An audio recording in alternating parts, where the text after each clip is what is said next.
Tak peduli siang ataupun malam hari, militer Rusia terus melancarkan serangannya pada titik pertahanan Ukraina.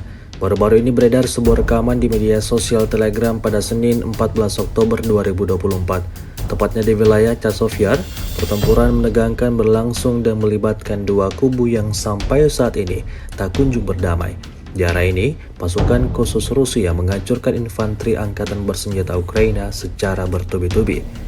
Sebelum meluncurkan serangannya, pengintaian dilakukan terlebih dahulu oleh UAV Rusia.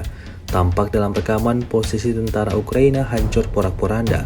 Tak hanya itu, sejumlah peralatan militernya turut hancur diserang pasukan Rusia.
Download Tribun X sekarang, menghadirkan lokal menjadi Indonesia.